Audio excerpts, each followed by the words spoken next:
Yeah, that's right. We expected high waters after last night's rainfall and thunderstorms, but there's more water that could potentially cause flooding in areas like Howard Park, where I'm at right now. Something to keep in mind here at the St. Joseph River. This building that you see behind me represents a piece of history here in Mishawaka. Originally in the 1970s, it was a brew shop. Then in the 1980s, it made the transition into becoming a retail shopping center with over 3 dozen stores. Now, it's one of the most neglected buildings in the Mishawaka area.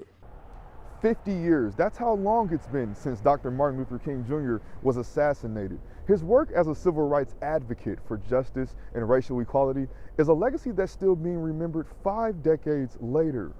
After 25 years, the playground structure that you see behind me here in Knox, Indiana is finally getting an upgrade. Cass County officials and residents gathered here this evening in Milton Township to repeal the medical marijuana ordinance. Now, here's a little bit of information.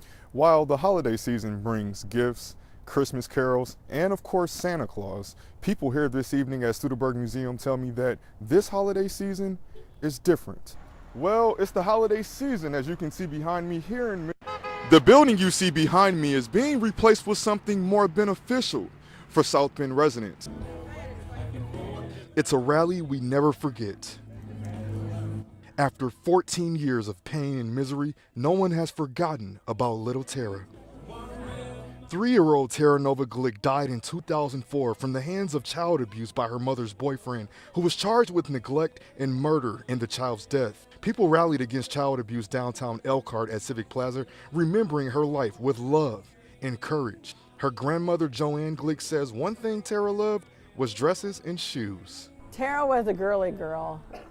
She loved to wear dresses, and what we always got a kick out of was her and shoes. She had this thing about shoes, and she didn't care if you were wearing them or not. She'll have to lift up your shoe and look at it and turn it around, and then if you left shoes laying around, she'd be putting the shoes on and trying to walk around the house.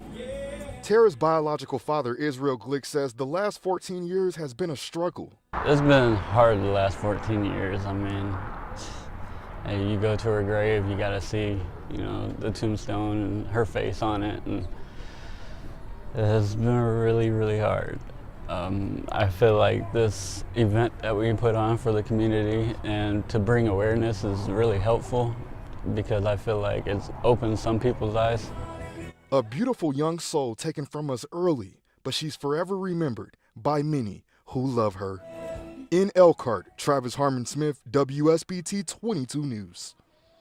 So one of the things about the body of the sculpture is that it's like a real woman's body. In ancient Greek, she's sometimes called giver of pleasure, and tonight, the sculpture of the Greek goddess Euterpe was more than just a symbol of beauty. A museum filled with holiday spirit mixed with shopping for these folks enjoying the best discounts and sales Studebaker had to offer. 1,000 houses in 1,000 days is the goal for South Bend Mayor Pete Buttigieg and city officials. It's an ongoing project the mayor and indivisible Indiana District 2 spoke on tonight. St. Joseph County 911 dispatchers receive countless emergency calls each day. For Dawn Berger, one of those calls made her a hero.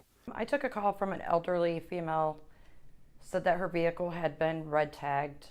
She received a 911 call from an elderly couple whose car got stuck in the snow. The couple didn't have family in the area, so Berger and her husband went out after work hours and dug out the car themselves. I called my husband and I said, can we go do a good deed? I need you to be in your plow truck when I pull up. And I pulled up at home and he followed me, which it happened to be like 3 blocks away. And we went over there and there was a lot of snow, so I don't think it was gonna melt. He plowed it enough to where we were able to move it. Then he went back through and plowed the whole street. Homes for Heroes presented Berger with a community award in honor of Nation Dispatcher Appreciation Week. An award she says means more than being a dispatcher. I don't feel like a hero. It's just something that I would have done. Actually, it's something my husband does every single day. He's got the biggest heart. Me, working this line of jobs, sometimes when you get out of here, you just want to drive home. I don't look to the left or to the right. I look forward. My husband, however, he sees everything around him, so he wants to turn back around if you're broke down or you have a flat tire.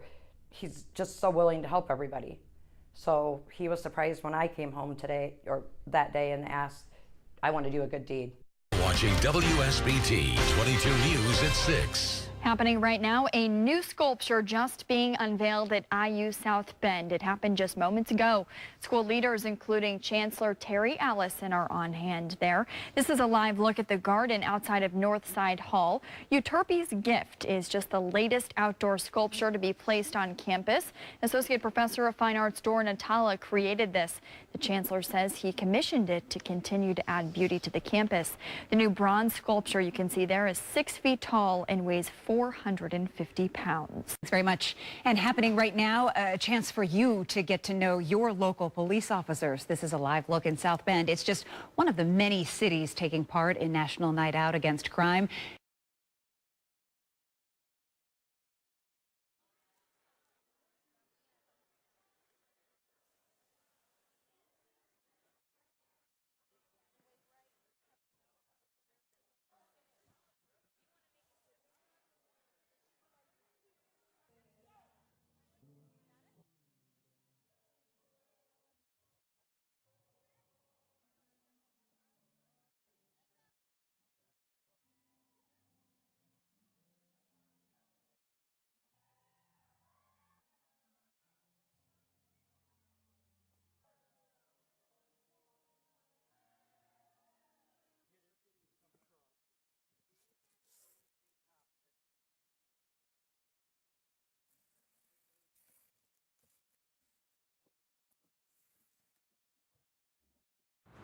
Now, the event is held annually here in South Bend around Christmas time in hopes to jingle more bells in the future. Reporting now in South Bend this evening, Travis Harmon-Smith, WSBT 22 News.